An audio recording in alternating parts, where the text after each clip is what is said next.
I'm Peter Glick. How many people here were not in the morning session in this topic? Okay, some of you. I'm Peter Glick. I'm the director of the Pacific Institute in Oakland. I'm going to be the moderator, and I'll try and stay out of the way as much as I can. We have three great panelists. Carrie Timmer, who's from the Sierra Business Council, who many of you already know. John Lowy from the Department of Conservation, and Jonathan Parfrey from Climate Resolve. The way we're going to do this is I'm going to give a little bit of an introduction to what we're going to try and do. They're each going to introduce themselves and make a short presentation. I think John has a few slides that we'll look at if we can get a cable to connect the computer to the projector. We're going to have a little bit of back and forth with Q&A, and then we're going to have open Q&A from the audience. This morning, we talked pretty extensively about the way we think about ecosystem valuation and the valuation of the goods and services that regions produce that other regions benefit from, how to measure them, how to invest in them, how to develop metrics and institutions and tools for addressing that long historical mismatch between benefits and who gets to use those benefits. In particular in the context, of course, of the Sierra, which I think we all understand produce goods and services that the rest of the state benefits from and often doesn't pay for, either directly or indirectly. At the same time, there are adverse impacts of forms of development that hurt different regions that other regions may benefit from that they don't pay for. What we're going to talk about this afternoon is a little bit of what we talked about this morning in the sense of metrics and how to evaluate some of those things, but more, I'm hoping we're going to talk a little more about the practical side of things. How do we move forward to do the things that we want to do? How do we figure out the institutions and the tools that we want to apply? What are the kinds of projects that attract investors and let us allocate across these kinds of goods and services? We might talk a little bit about the water bond as an example of one of those things, and maybe Carrie will talk a little bit about her experience walking, or maybe she won't want to, walking the halls of Sacramento and some of the sausage that goes, some of the stuff that goes into the sausage that the water bond, and any bond, frankly, becomes. We have a lot of people in the audience who have experience in these matters as well. So in the Q&A, I'm hoping we won't get long, what my son calls squeeches, which are speeches disguised as questions. But on the other hand, I do want to encourage contribution from the expertise. There really are there's tremendous expertise in the audience. So we will have some back and forth about that.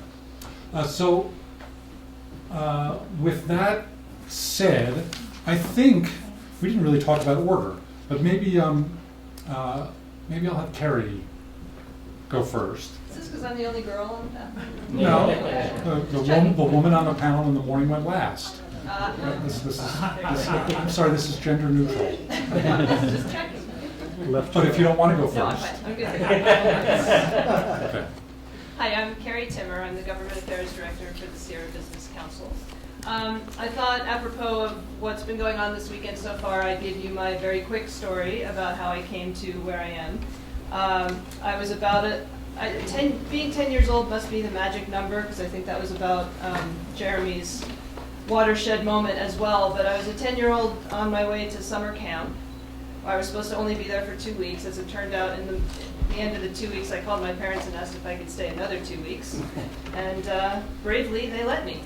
Who knew?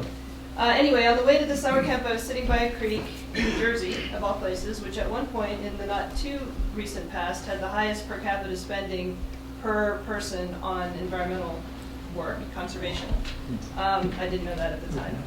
And I was thinking to myself, in however a 10-year-old would construct this thought, that I wanted my life's work to be something related to sitting next to this lovely stream, watching a new term I learned today, laminar flow of the water over the rocks, which was completely mesmerizing. So, by way of a degree in, I got waylaid by medieval English literature and theater and other things. Yeah. But I found my way back to the stream, and so here I am. What I realized, though, is that I was very lucky. I was very privileged to have this opportunity to be able to sit by a stream and be impacted in the way that I was. And I think what I've learned in the work that I've been doing with first the Sierra Nevada Conservancy and more recently Sierra Business Council, there are so many people that either don't have the opportunity or don't realize that they could take advantage of such an opportunity. And I think that's the direction we need to go. Those are the people we need to connect with. So, yes, I spent a lot of time, as did many people in the room, Izzy and others, advocating our hearts out for more investment in the Sierra during the water bond discussions. And I think we put a lot of emphasis, as we often do, on facts and figures and trying to get people to understand that 60% of their water comes from here, 50% of their timber comes from here, 60% of the state's species live or spend some part of their life cycle in the Sierra Nevada. We produce 15% of power with hydropower. I mean, all these things that seemed logically like they ought to convince people that investment was a good idea for their well-being, didn't. It didn't work. And so I think, why is that? There are a lot of reasons why, and these are just some ideas for us to discuss as a group here today. We in the Sierra don't have the political power. We don't have the population, we don't have the people that give big money to politicians. The politicians that do represent us are typically much more conservative. They don't vote for the kinds of water bonds and other legislation that we in this room think are important. And more importantly, the leadership in the legislature thinks is important. So there's a variety of reasons probably why we have not been successful. But I think certainly one of them is we're not telling the story. This is something that we've heard before. And we're not connecting with people in a way or on topics that are meaningful to them. So it's SBC's contention, not our contention. We're trying to learn from our mistakes. We're marching around the halls of the legislature with lots of paper about what the benefits are that come to the urban areas from the rural areas. Clearly we need to attack this differently, and learning from that mistake, what SBC is going to try this time is finding better ways to make that urban-rural connection. If we can figure out what is important to those who rely on our resources, then we might have a better chance of getting them to work with us to protect those very resources. So I think that's the avenue that we are going to take in the near future, hence this CAMP concept, the Climate Adaptation and Mitigation Partnership, that we'll be talking about tomorrow afternoon. We need a broader constituency. We need more people representing a wider range of activities and interests who can speak on our behalf, who can tell their stories, and we need to definitely identify a small number, would be my recommendation, a small number of things that all of those different constituencies can agree upon, urban and rural together. And if we go hand in hand, kumbaya, the love that Steve was talking about earlier today, if we can exhibit that, we might have a chance at getting people to pay, the people who make these decisions, to pay a little bit more attention. So that's what I hope we can spend some time talking about today. Thank you.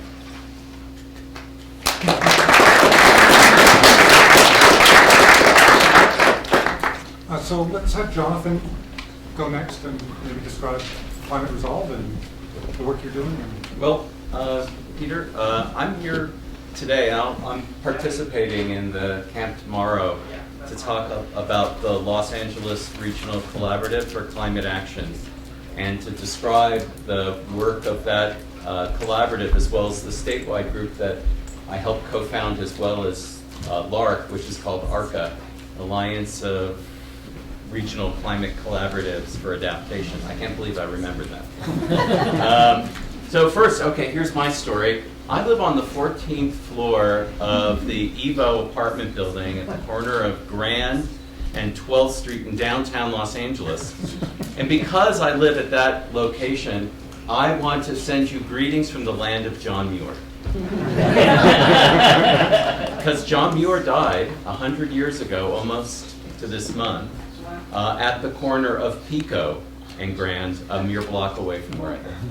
So, and Muir used to come to Los Angeles on a regular basis. His daughter lived outside of Barstow, and so he would come down to visit her. And he took ill, and he took the train to Union Station in downtown LA, came to California Hospital, and he rebounded, and then he didn't. So it's part of an unknown legacy of John Muir. And I also bring news that in Los Angeles, we are going to be the site of the nation's next national monument. President Obama tomorrow is announcing the San Gabriel Mountains to be a national monument, and our organization was part of that campaign, making the climate argument for greater conservation and protection and investment. So anyway, I'm here to say maybe LA isn't that bad. So I try to convince you. I don't know if I'll be successful, but I'm here wearing another hat, and it's that I just completed about a year ago a 5-year term as a commissioner at the Los Angeles Department of Water and Power. And I was appointed specifically because I was an environmentalist that knows how to get along with people in government, not a flamethrower, unlike this guy. No, I'm joking. And the idea is that I wanted to share some of the sort of perceptions of Los Angeles, especially as it deals with Inyo County and Mono County. And I know we have a supervisor here from Inyo County. That's accurate, yes. Me? Yeah. Yes, you. Hi. How are you? And so I was on the LA Inyo Standing Committee when I was a commissioner there. Los Angeles is entirely, wholly in the debt of the Sierra Nevada for its life. I do refer, though, to Los Angeles as kind of an inevitable city. It's an amazing climate, Mediterranean climate. I was just reflecting, I have not experienced temperatures of this ilk. In fact, this is a little cool for me. It's been about 70, I haven't felt anything below about 72 degrees in about 4 months. And so this vast plain next to the ocean, there was going to be a city there. And what happened in the Owens Valley is definitely a matter of history, and something that I think most Angelenos are frankly unaware of. There is this indebtedness, and I want to use that word very specifically because most people don't know where their water actually comes from. And just turn on the faucet. And I'm telling you something right now. I have this idea, I've been pitching this to a few people in LA, that we should have a series of monumental water fountains in the city, and one that is reminiscent of Mount Whitney. Another one reminiscent of the Grand Canyon. Another one reminiscent of Mount Shasta, or the Trinity Alps, or the list goes on. But the point is that there should be a sense of acknowledging, and I think that to underscore the point that Carrie was making, that I think is an excellent one, there is a tremendous disconnect in the city to acknowledge the source of their lifeblood and their resources. And in terms of turning that debt into, rather than just a feeling of indebtedness, actually something that could be tangible, monetary, as a commissioner, I'm in favor of raising rates to pay a better rate for the importation of water. Right now, if we wanted to go out and buy water from Metropolitan Water District, there's an allocation. It comes out to around $700 and some for untreated water. But if Los Angeles instead said, we're going to invest the same amount of money in conservation, that would only, for an acre foot, that would cost us something on the order of $200 or $300 an acre foot, something around there. Recycled water, probably about $500 or $600 if you amortize it out over a decade or two. The same with stormwater capture. It has to rain to get the stormwater capture, but yes. But that also pencils out very nicely, and I think it's important to start bringing, especially in this very teachable moment right now, to help this sort of America's second largest city, the communications capital of the Western world, to understand this essential piece of communication, that it is dependent upon a healthy Sierra Nevada for its water supply. It isn't there. And you have partners in Los Angeles that are there to help you, to help make that argument. And we believe that water should be priced more dearly, because that would also drive conservation measures in Southern California as well. Now, I encourage you to go in front of the LA City Council and tell people we want to charge more for water. That's a tough sell, but we have done it before and we can do it again. Another thing I did want to bring up also, and there's two things. One has to do with the effects of climate change on the Sierra Nevada itself and the shift in seasonal flows due to a dramatic reduction of the snowpack that is predicted, that is already underway. The second is how that affects also hydropower, and that affects the state of California meeting its climate goals, because a lot of the renewables for at least Southern California is generated by the hydro flows in the Eastern Sierra. And I also want to bring up the cap and trade opportunities that are out there right now. This fiscal year is about $850 million. And I have friends that will throw out kind of crazy numbers of how many billions is going to be captured before the year 2020 with cap and trade auction revenues. But conservatively, one can put that at around $7 billion.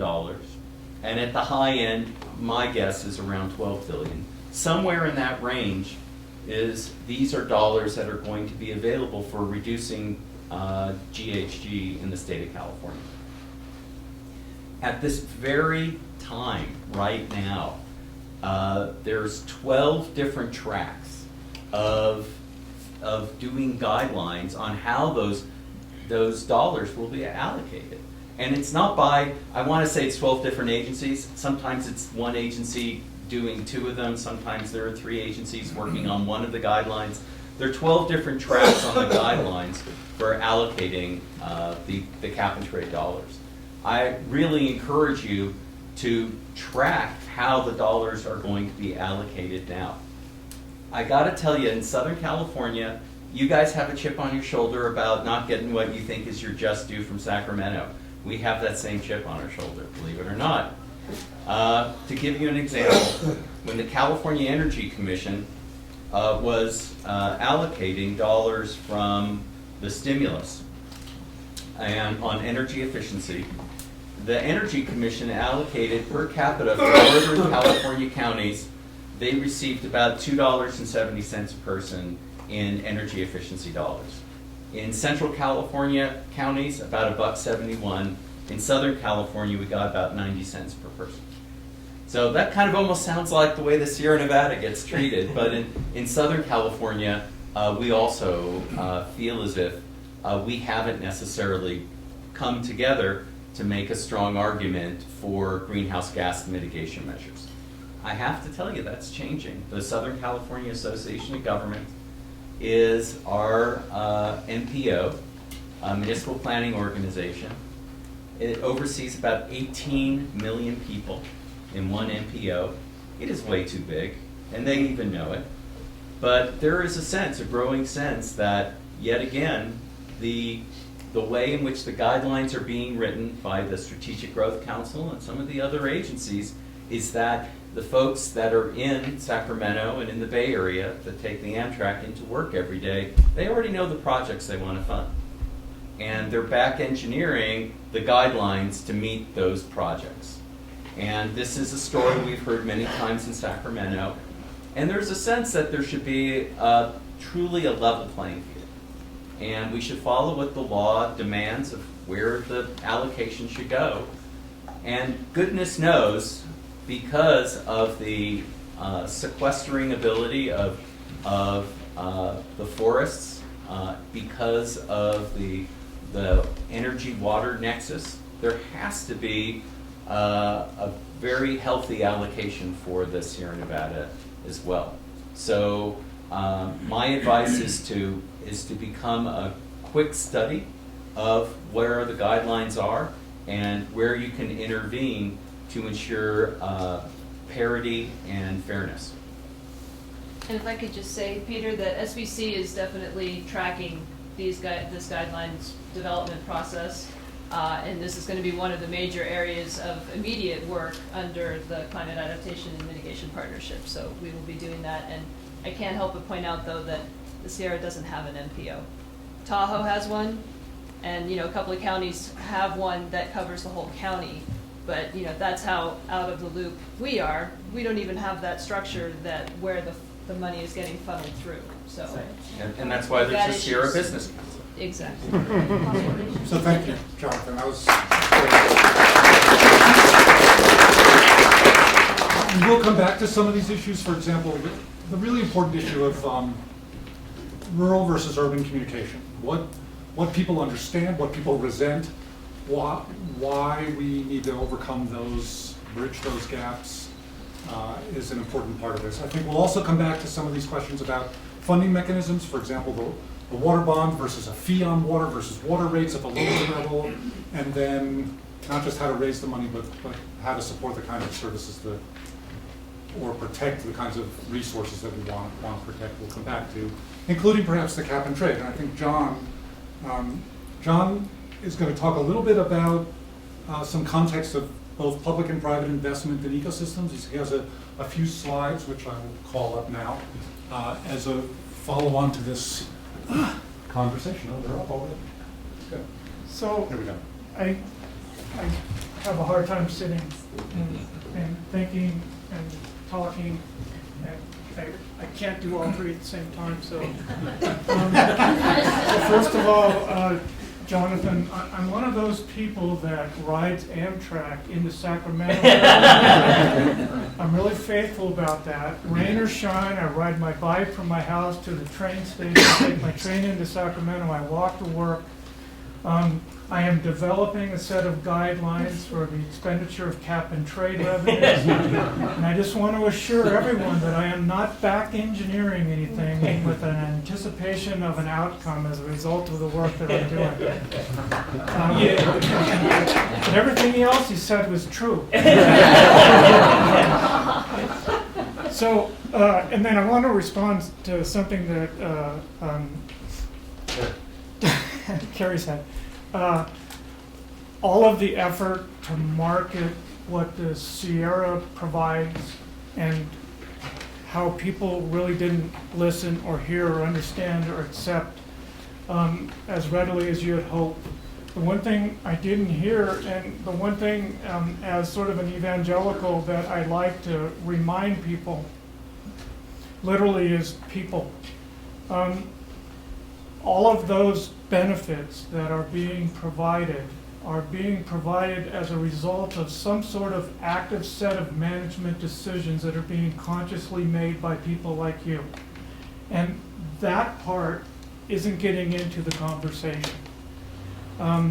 When you start to explain not only the benefits, but the extraordinary costs and personal commitment necessary to provide those benefits, I think you can add a little bit of additional strength to the argument. It's just putting a human face on it all. It's just like we all enjoy really good Angus beef, but no one recognizes that it takes somebody to actively manage those livestock for a couple of years, and I mentioned Angus, and There's a Hereford on here. there's a Hereford. I knew that was going to happen. I saw Ranch, and I said, well, I'll be a real smart guy. Okay, I just want to show you something. When my boss, who was really the person that everyone wanted to have talk now, was really a bright guy, Mark Nicodem, actually worked on the SNEP report and did a lot of the economic work for that. Fascinating, personality, very knowledgeable, very smart about resource use and allocation, particularly in the Sierra Nevadas. When he first came back from Washington, D.C., where he was the head of USDA's Office of Environmental Services, he commissioned some work to take a look at the general state of investment in natural resource conservation here in California. And we worked with a small organization called the CEA, California Environmental Associates, to do an economic study just to try to get a real basic handle on the magnitude of expenditure of funds on natural resource conservation within the state, and then to characterize by sector, if you will, where those funds come from. And perhaps it comes as no surprise, but I wanted to show you a couple of slides just to illustrate, first of all, where the money comes from to do a lot of the work that you folks envision needing to do and wanting folks to help pay for to do in the Sierra. I want to point out the fact that the theme of the conversation had a lot to do with leveraging. And there is an extraordinary amount of leveraging that is going on with funds that are being made available for natural resource purposes here in California. So can we advance? Oh, horrible. The basic categories that we looked at were basically a public expenditure, voluntary conservation efforts, market-driven efforts, the role that regulation plays. We called it regulated conservation, but regulation as a forcing function to drive expenditures, and then voluntary or regulatory markets. So we can go to the next one now. Very quickly, I'll just pass through these. A few of the summaries that we found. Obviously, public funding remains the dominant source of conservation funding in the state. Maybe that's not a surprise to anyone. It was somewhat of a disappointment to us, to be honest about it. And even more importantly, the magnitude of the difference between public expenditure and other forms of expenditure in natural resource conservation was probably more striking to us. We are making some fairly significant headway in terms of land acquisition and the purchase of conservation easements. However, we're falling down in terms, and here's this theme again, in funding the management needed to both manage those lands that are being protected, as well as other working lands that are essential to providing the environmental services that we know are going to be needed by people here in California. And then nothing obvious, high fluctuations over the last decade. So this is really what I wanted to get to. We could argue about the numbers here, and if a bunch of scientists sat down, they probably wouldn't really like our surveying methods and technologies, and they would argue that it's 4.8 billion rather than 4.5 and all that kind of nonsense. So I think you want to focus on the relationship between categories here. And the magnitude of difference when we talk about public funding versus other sources of revenue. And this is annual expenditures for the period of time 2000 to 2010, I believe. It's either 2000 to 2010 or 2005. 2005 to 2000. Yeah, there we go, 2005, 2010, so a 5-year period. So roughly $4.5 billion of public expenditure a year during that time period for natural resource conservation purposes here in California. Philanthropic sources about 400 million a year, etc. So you can see we have and were, at least during that 5-year period, and I would argue we remain today, very much linked to continuing public investment. And one really impolite way of saying that is we continue to rely on somebody else to pay for things that we want. It's an uncomfortable truth, but there is some truth to that statement. I got a question on that. Yes, sir. When you break that down, that is overall public money, but did you break it down to like for instance, East Bay Mud ratepayers, they reinvest a certain amount of money in their management of their lands, which could be considered under conservation, and type of ratepayer type of funding, because then you are actually paying for what you're getting. Yeah, I don't have the answer to that question. The report itself, which I can make available to anyone who's interested, has a breakdown of exactly what activities were assigned to each category. I know that CEA, the firm that put this together, certainly looked at East Bay Mud, SMUD, and the other municipal utilities, and categorized their expenditures on land management and conservation. Okay. As I a think part we're of this going to come study. back to that question. All right, thank you. Okay, I think that's good. We can probably shut that down. Okay, thank you, John. You're welcome. So in fact, let's come back to that question right now. I'm going to ask some questions, and we'll see where the conversation goes. But the quick follow-on, which this was a beginning question to, is what is it going to take financially to protect the resources that we want to protect? Where should that money come from? And then maybe the next logical question to that is, how is this money going to be allocated?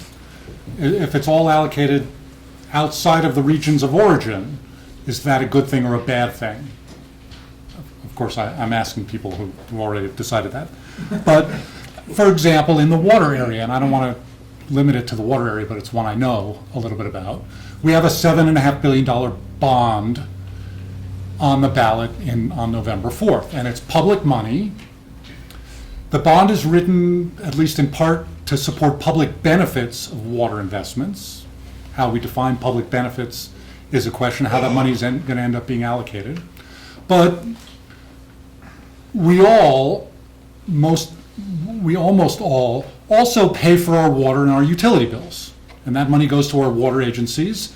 In theory, they're supposed to be charging us what it costs to provide that service, plus something for reserves to expand the system, to maintain protection, to upgrade infrastructure.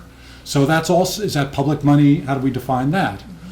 Or should we be putting in place a public goods charge like we did for energy at the state level, where everybody gets X cents per acre foot that you use, or dollars per acre foot that you use, goes into a public fund that's allocated for certain kinds of goods and services and public benefits? That's another way of paying for it. Or do we want something like the cap and trade system that we're putting in place for carbon dioxide or greenhouse gas emissions? There are lots of questions here. And so I'm going to throw out that question. What's it going to take? What are the other investments mechanisms we might need to follow up on?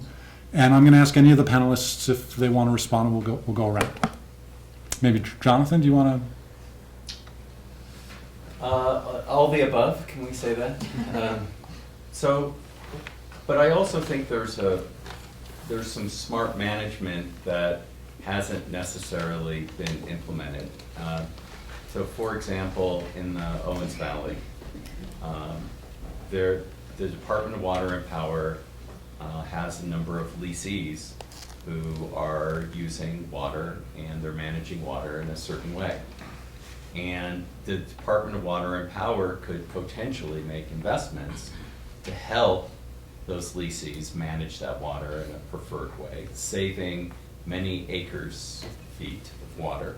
And that water could then become available either in the valley itself, because that's necessary, or that extra water could be made available for dust suppression, which is necessary also in the valley, or that water could go into the aqueduct. So it doesn't always come down to, I think there are management questions as well, in addition to simply, do we pay for it? I think there are ways of doing it better. And I think that, Peter, you're one of the authorities on how ag could do a better job in the Central Valley. I think we also have the problem of trying to overcome inertia. When the perception is that you're getting something for either a price that you're familiar with or for free in some cases. I mean, I've got a well at my house and it doesn't have a meter on it. So, the water I use, I don't feel any pain for using too much yet.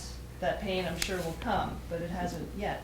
So to try to get people to change their behavior based on, a conceptual or theoretical construct that they're not feeling personally, I think is really difficult. So it's almost like we have to wait for the fire. For those of you who were in this morning's workshop, we have to wait for the fire to be able to pay back on that environmental investment bond.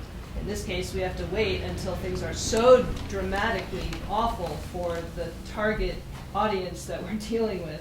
The drought is terrible, yes, but how many people in this room have physically, personally felt an impact? I'm sure a few, but I'm guessing not everybody. So that's part of this communications, part of this connecting on some other level, because by and large, I don't expect people are going to change their behavior out of the goodness of their hearts, especially the decision makers in Sacramento, as an example, to change how money gets spent. And I just think we're going to have a hard time implementing some of these ideas until we find a way to either communicate that better or until the pain is such that we're left with nothing else to do. Gary, do you want to talk a little more about the politics of how we decide among these different mechanisms? The world has changed. I mean, 20 years ago it was only bonds, really, or utility fees. And utility fees in the water world were very simplistic. We're redesigning rate structures. We're getting smarter about that, even if Carrie doesn't have a water meter yet. She will by 2025. Right. But cap and trade versus public bonds versus rates versus a fee for services kinds of things. And do you have any thoughts about that? I sort of land where Jonathan landed. I think over time we're going to have to play with all the tools in the toolbox. Certainly the political aspect. So let me just say, I worked mostly on the water bond. Steve worked a little bit on cap and trade, but I primarily was focused on the water bond. So using that as my personal example, oh wow, so many thoughts. First of all, it's a little bit difficult to walk into a decision maker's office, a legislator's office, especially one from an urban area whose constituents look different from those of us in this room, whose income levels are different probably than most of us in this room, who have sort of life-threatening concerns facing them all the time about where their shelter is coming from, where their food is coming from, where their kids are getting educated, where they go when they're sick, and how do they pay for that. And to try to walk in and make the case that, we need to ask those people to pay more for the water that comes out of their tap already, that is a really, really hard sell. And the power structure in the legislature right now has shifted, where it used to be that the leadership came from either Sacramento or the Bay Area, each of which has a pretty direct connection, at least related to their water, to the Sierra. Now the leadership is in Southern California, in LA or San Diego primarily. So, the arguments are different, the people and the issues are different. And the Sierra as a region, our political representatives don't typically support the kinds of legislation or funding mechanisms that we are talking about. And so they are not terribly effective in the legislature to try to influence decisions in favor of the region that they represent. So, and our kind of logical partners in all of this work are the statewide environmental organizations and so on. They have programs all around the state. There aren't very many big, powerful Sierra-only organizations that are in Sacramento lobbying.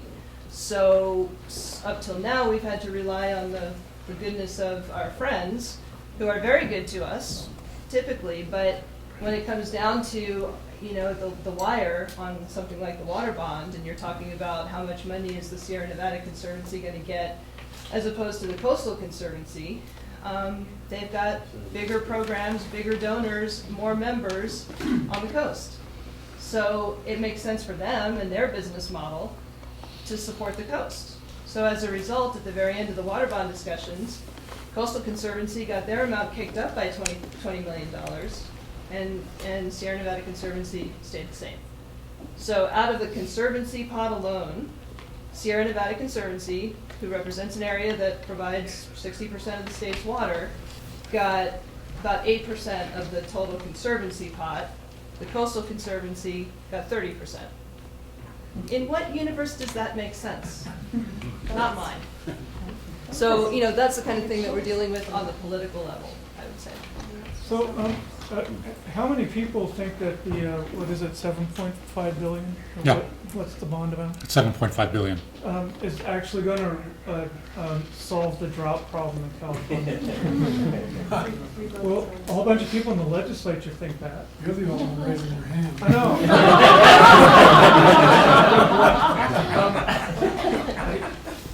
I'll just offer a suggestion that we probably shouldn't look to the legislature to really be the source of the solution for the really significant problems that face us as a society, particularly in terms of the allocation of our natural resources and how we use them. Somebody mentioned East Bay mud, and I've always been fascinated by this question, and it will refer back to some of those really small bars on the graph I showed you earlier. As you know, East Bay mud, gets water from the Sierra. They, put it into an aqueduct. They deliver it to the Bay Area. Does anybody know who the 10 largest customers of East Bay mud are? Oil refineries is the biggest. What's that? Oil refineries? Yeah, and well, let's put a face on them. Chevron, Valero, okay, yeah. How much, has anyone gone to the boardroom of Chevron Oil Company or Valero and said, how about you making a little bit of an investment in your watershed in order to ensure that you have a reliable supply of clean water in order to continue your refining and processing? Has anybody done that? Yeah, there has been some outreach. Yeah. Well, also they get sued, Clean Water Act violations, that's another source of funding. So it forces them to pay. That's that compliance. That's that compliance-driven expenditure.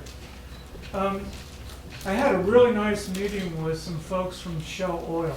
Not that they're the most enlightened corporation in the world, and I don't want to defend them as such, but they are starting to think in terms of how they can be proactive in terms of making investments in management, in things like grazing land management, in such a way that they can, at the lowest possible cost to them, obviously, generate really significant sinks of carbon that they can then use for crediting purposes to help offset their responsibilities under AB 32.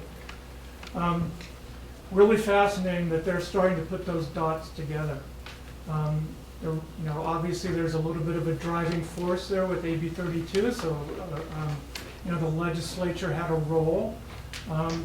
But it's really going to be the ingenuity of producers of those goods and services, and those that are going to have to buy those goods and services at some point in time to speak to one another directly in order to have a more effective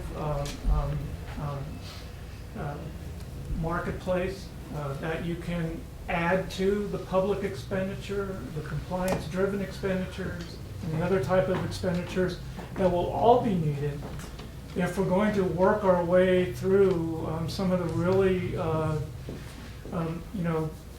perhaps overwhelming issues that are coming our way in terms of natural resource use here in California.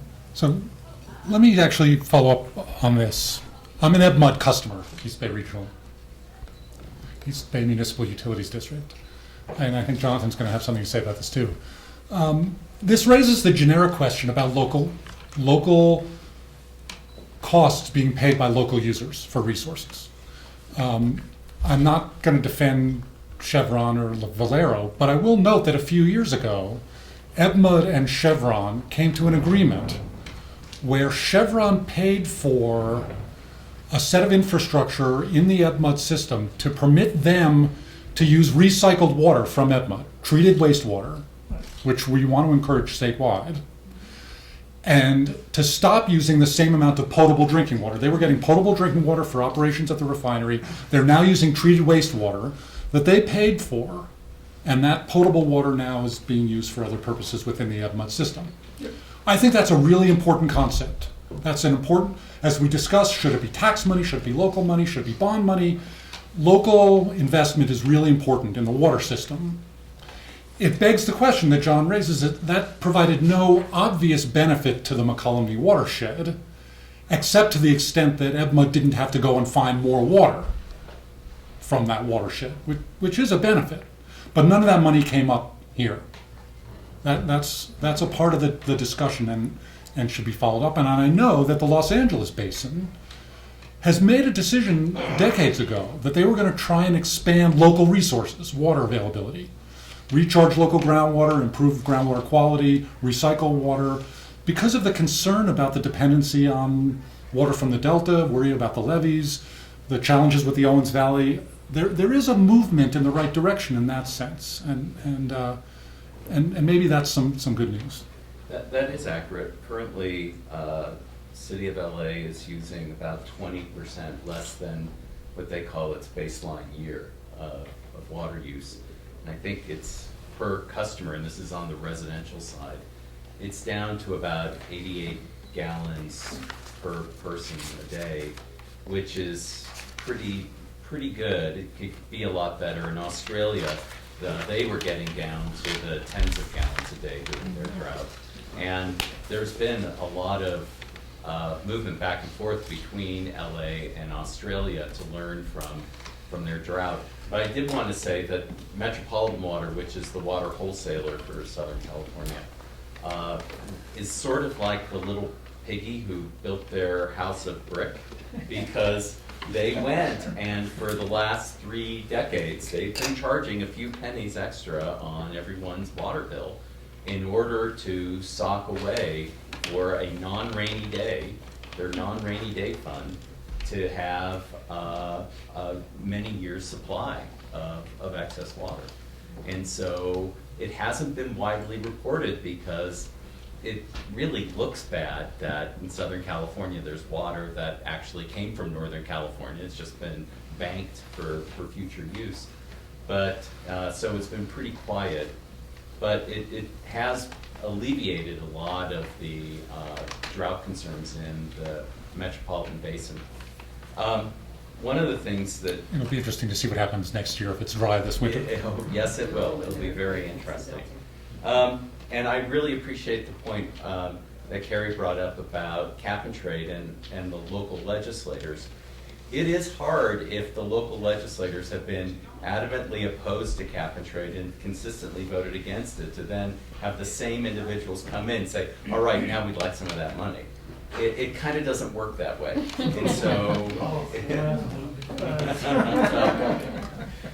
it's not as effective. But I just, in terms of Los Angeles, and its water use. As Peter pointed out, there's basically 3 legs to the stool of conservation, recycled water, and stormwater capture. And all of those mechanisms are less expensive than actually paying for the imported water. Every day, there is about, I think it's 260 million gallons of water that gets dumped by the Hyperion water treatment plant next to LAX into Santa Monica Bay. 260 million gallons a day. And that water, some of it is now going to the West Basin Water District to be treated, and then by Purple Pipe taken for industrial uses down to the harbor area for around their refineries in Los Angeles, up for landscaping around Southern California. Most of the Tillman plant in the San Fernando Valley, the vast majority of that water is now being recycled and used for landscaping or for industrial purposes. So there is a definite effort. Right now, local water constitutes around 11–12% for the city of LA. It's not very good, but the Urban Water Management Plan has local water use at 36% by the year 2035. Now, to get to 36%, we're talking about many billions of dollars in upfront costs that will pay off. That it'll be great for our grandchildren, but it does require that initial investment. And there is that commitment there on paper. Now, when it comes to paying higher rates, which will be the funding mechanism to get to that 36%, that's where the rubber meets the road. And there's a lot more education that's required, maybe the same educational effort that's required to soften up ratepayers is the same educational effort that's required to get the ratepayers to understand Southern California's dependency on the Sierra Nevada. So what I'd like to do is open it up to the expertise in the audience. Again, try introduce yourself. If you have a particular person you want to direct a question to, mention that. If you have a comment you want to make, I think we're open to comments if they're reasonably short and to the point. And we have time for quite a bit of conversation. So, yes, sir. Richard Anderson, Nevada County Board of Supervisors. With regard to bringing investment back to the Sierra region, is there a way for the major water agencies, LADWP, East Bay Mud, and so on, to take some of the money which they've, I presume, squirreled away for facilities enhancement and restoration, rehabilitation, and apply it toward good forestry, toward reducing the canopy, for example, in order to ensure that more snow rests on the ground and soaks into the soil. Does that make financial sense? Is it something which they may want to explore? And how do we make it happen if it does make financial sense? So you're looking at me, but Well, I'm looking at all four of you. Yeah. Okay. I think that's a key question. I'll tell one quick story. I'd like to address it. Is that okay? Yeah, let me tell one I mean, quick story. okay. So when Mono Lake was dying, and the Mono Lake decision, the courts ruled in favor of Mono Lake, and Los Angeles had to cut its withdrawals from the Owens Basin. They didn't invest in the Owens Basin per se. They invested in water conservation and efficiency activities in Los Angeles to cut the water use in Los Angeles by the amount they were required to cut withdrawals from the Owens Basin. That's not exactly an investment in the upper watershed, but it had a net benefit for the upper watershed. And so maybe it's a rudimentary first generation example of some of the kinds of things we could be doing. Do you want to? Yeah, so, and it kind of goes back to John's question of East Bay Mud and has anyone convened the big high volume water users? So as part of the McCollum Watershed Project, that has been done. There's been a couple roundtables with the major companies in the room. We had to start with the basics. Here's the drop of water, this is why you should care about it. Forest Service helped put those together. And I think what's interesting is that the motivations are very different. So some people are in the room, I mean, most of them didn't know why they were in the room, right? And they'd never heard of a watershed before. So sometimes you really have to start with the basics.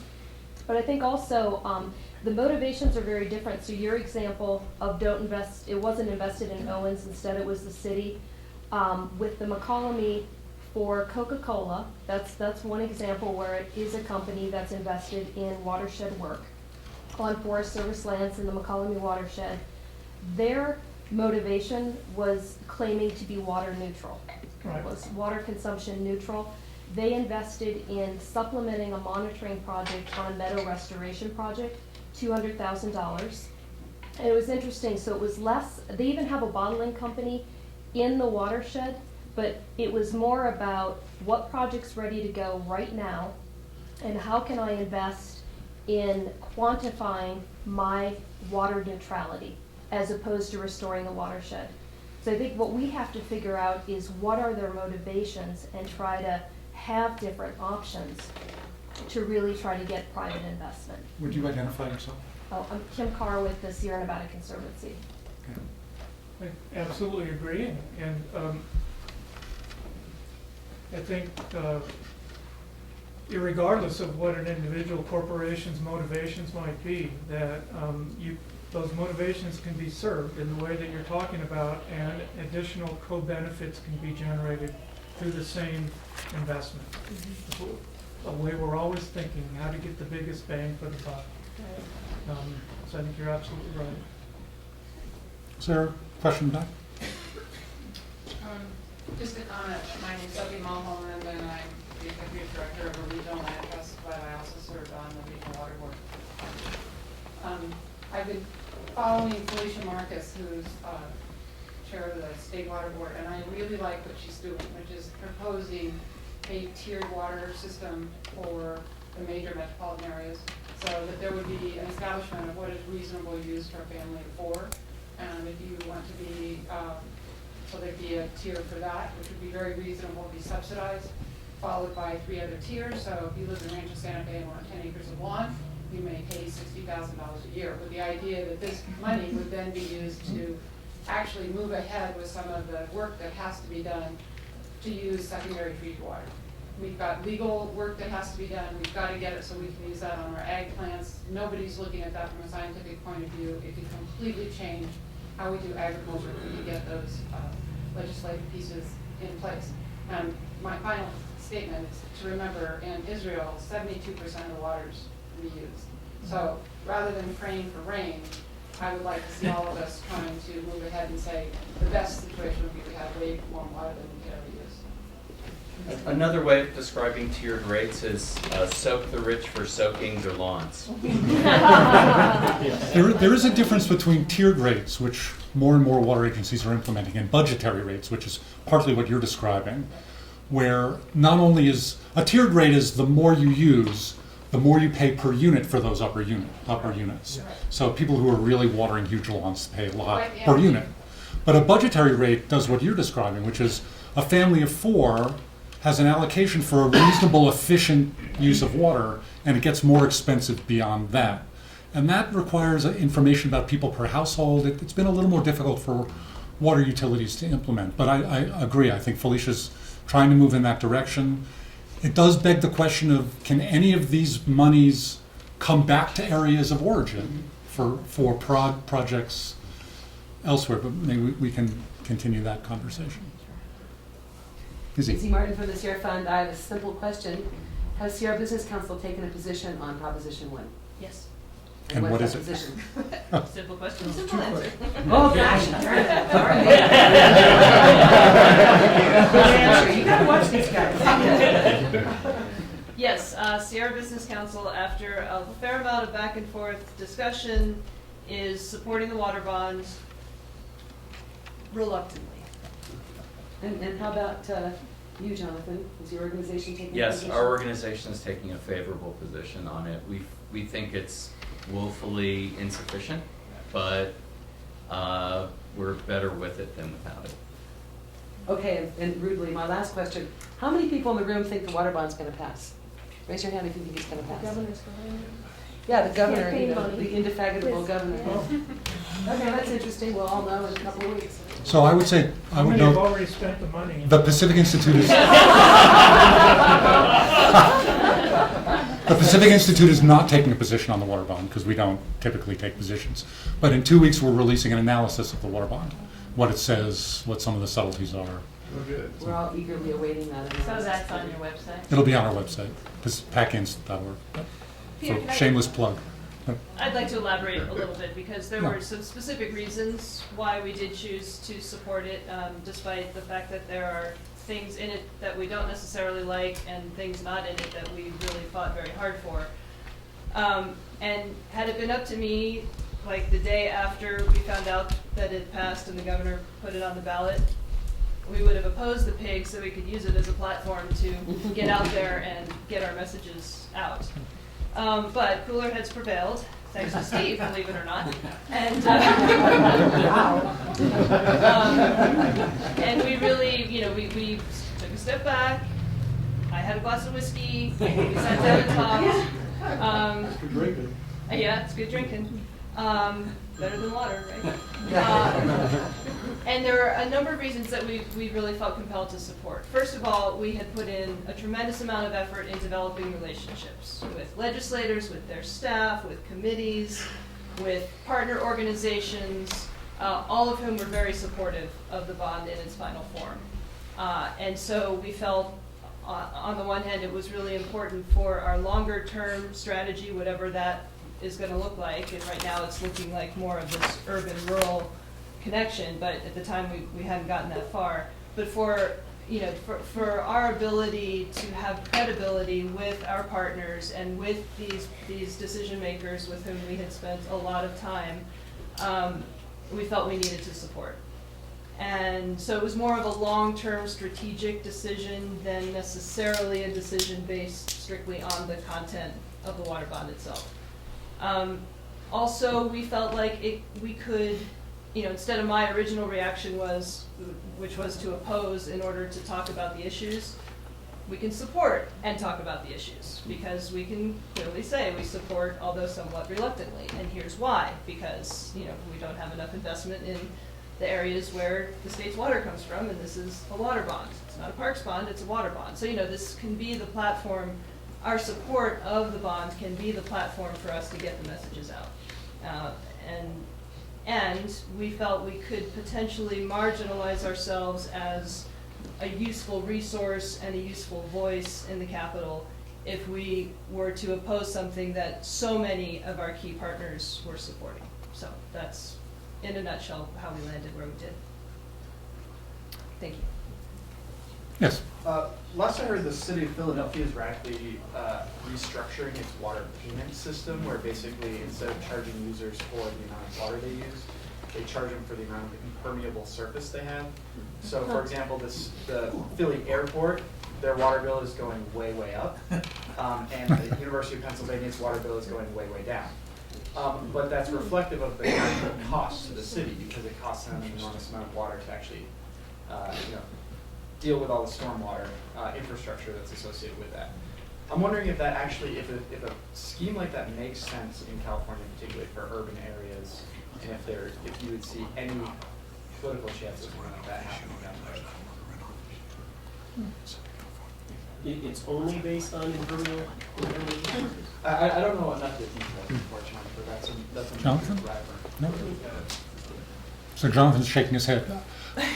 I can, generically, I think there are all sorts of new innovative things going on. Las Vegas I've not been a huge fan of Las Vegas's conservation programs, but one of the things Las Vegas did right.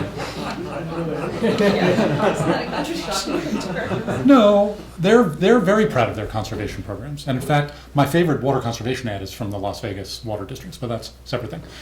One of the things they pioneered was a cash for grass program, where they're paying people to take out lawns and replace them with nice xeriscaping gardens or impermeable surfaces or so on. Because outdoor water is a huge unresolved consumptive use of water in the West. Maybe some kind of a fee based on impermeable surface would be appropriate. We did an assessment looking at wastewater treatment potential and the amount of water that we treat and dump into the ocean. There's a lot of storm water that we don't capture now that we could capture if we had fewer impermeable surfaces and more groundwater recharge. And cities are exploring that possibility now. Maybe this is a financial tool to encourage that. I haven't heard of it being implemented here. It'd be interesting to see whether it was only you know, if it's only impermeable surface or whether it's, you know, a combination of things. So in the Metropolitan Water District service territory, there's over 200 utilities that are members of that. So there's 200 different kinds of bills that go out, 200 different policies governing what conservation measures they're going to embrace and what kind of refunds and incentives there are going to be. So it's a mess. And when it comes to, I'll give you an example. So in Los Angeles, when I was a commissioner, we restricted outdoor water use to Monday mornings, Wednesday mornings, and Friday mornings. The most popular radio station that deals with news in Southern California is in Pasadena. And as a public service, they wanted to tell people what Pasadena was doing. There are more people in the city of LA listening to this radio station than are listening to it in Pasadena. And they were informed that the days they can water were Tuesday mornings and Thursday mornings. There is not a coordinated media market strategy on conservation, nor on the same incentive. So for example, on taking out your grass lawns, LADWP is currently paying people $3 a square foot. They adopted the policy, that's right. To tear it out. West Basin has the same policy for a month, and then they're going to get rid of it. And I believe Glendale and Pasadena are at $2 a square foot, and the list goes on. There isn't a common set of strategy. People don't know what's available. They hear one thing, they call up their agency, it's something else. There isn't a unified, clear message, and there needs to be leadership to be able to deliver that. I would think that if there was that kind of coordination, there would be much greater reductions in Southern California. Well, following up on that note, my name is Madonna Dunbar. I'm with Tahoe Water Suppliers Association, and we're based in Incline Village, but my members are also here in California, and just in this region, the state of California is working on tremendous water conservation goals and initiatives and drought declaration, and in the state of Nevada, none of that is happening. Down in LA there is, but in the rest of northern Nevada, there's voluntary, call for reduction, but just the political divide of the state regulatory differences, and it expands into recycling and every other, thing that touches people on a ecological level. In Kings Beach, California, they are working on their 2020 goal. They're working on the 20% reduction as fast as they can. And 7 miles to the east, I'm waiting for direction to work on that. And so one of my things is, we're talking about the Sierra Nevada as a region, but are we talking about the states in that? How do we pull that together? Because we've got the same drought, we've got the same limited resources, and the political divide is just so apparent between the state of Nevada and the state of California. Well, and just to muddy the waters further, sorry. Sorry. We've been talking about mostly urban use, and as most of you probably know, 80% of the water that humans use in California goes to agriculture. And it's even more difficult to get these conversations going in terms of efficiency improvements versus infrastructure improvements versus delivery system improvements, in part because in the agricultural sector especially, pricing of water is especially complicated by the fact that we allocate water on the basis of water rights, not pricing, mostly. So. Yes, Bethany. Oh, shoot. I'm going to have to formulate the question well. Well, then wait a minute. I thought I'd be there. Is there something Yeah, else? go ahead. Our land trust is really involved with agricultural mitigation. And our land trust is very involved with ag mitigation and working with farmers. And I think that there are a lot of other aspects that we aren't doing a very good job of putting out there. For example, groundwater depletion is happening at a more rapidly rate, not just because of the wells that are being driven, but also because of the types of irrigation that now no longer flood the fields and create groundwater into the atmosphere. The other thing is I just heard some new statistics that pointed out that the 83% is a percentage of the water that actually passes through the delta. And I've been trying to, that's at a conference held last week, and the 18% of the water actually leaves the Sierra and goes through the delta for distribution. And out of the 18%, 83% of that water is going to ag. So it makes it a little different number than the 83% of total water. And I heard this, given as a statistic, as I say, and I'm trying to verify it, but I'd be interested if we've heard that statistic. I read about that in somewhere, but I haven't tracked it to ground at all. So if you do, it would be interesting. I've heard that statistic about 100 times, 1,000 times. Where I first met Peter, I was on staff to the Cal-Fed Bay Delta program for a long time, and we did a lot of work trying to calculate those kinds of things and determine where water goes. First of all, that's probably more like an average number than anything else, and it varies tremendously by year. And so in a year like this, the number would be significantly different than what likely the average would be over time.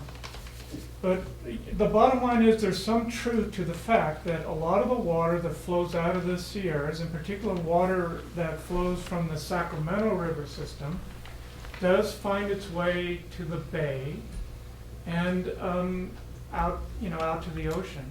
And I'll just be the one that says it. That's the way it needs to be. It needs to be that way for the system to work. To suggest that there's a bunch of available water that's just flowing past us and out into the ocean and therefore being wasted amounts, in my mind, and I'm old enough where I can quit tomorrow, so I don't really care. Is and has been for a long time San Joaquin Valley water user propaganda. Thank you. Just make it. That's my opinion. So anyway, but there is some truth to that number. Yeah, there is some truth to that. So one quick comment about that number. I'm very careful about the way I phrase this. So if somebody had been recording this, I'm going to use the exact same wording. 80% of the water that humans use in California goes to agriculture. Not 80% of the runoff from the state. There you go.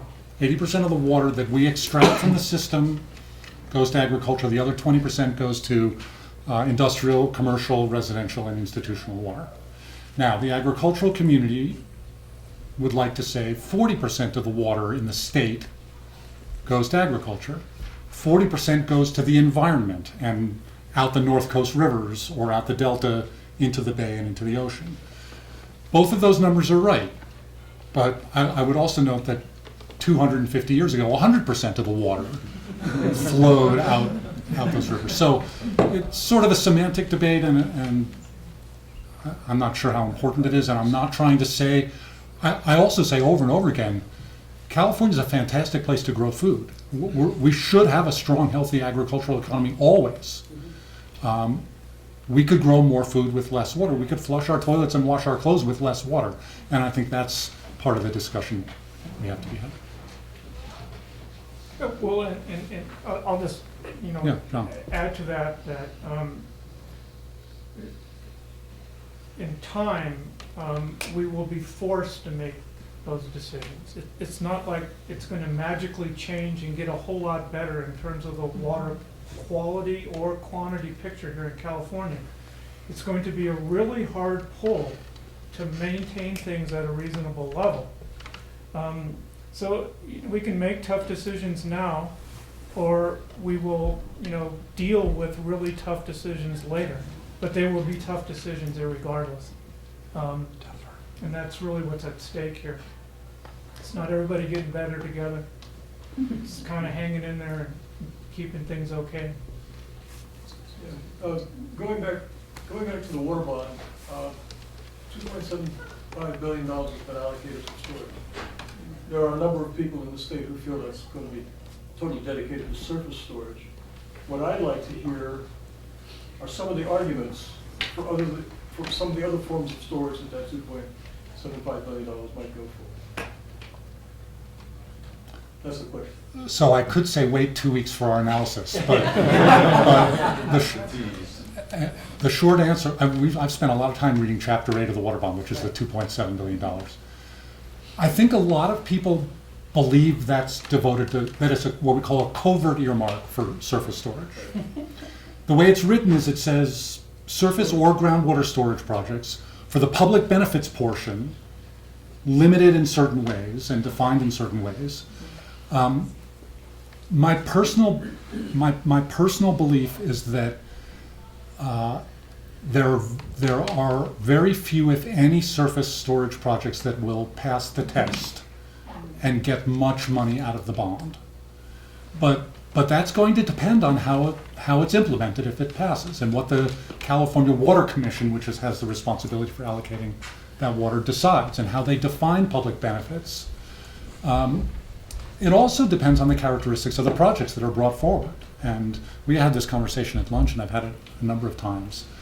I think it would be interesting for a number of organizations, including the Sierra Business Council, to work pretty hard to identify pretty good storage projects in the broadest sense of the term that make sense, that could be brought forward quickly to the California Water Commission to compete against those few surface storage projects that might also be brought forward. Do you think that they would consider investing in forest restoration as one potential area of storage?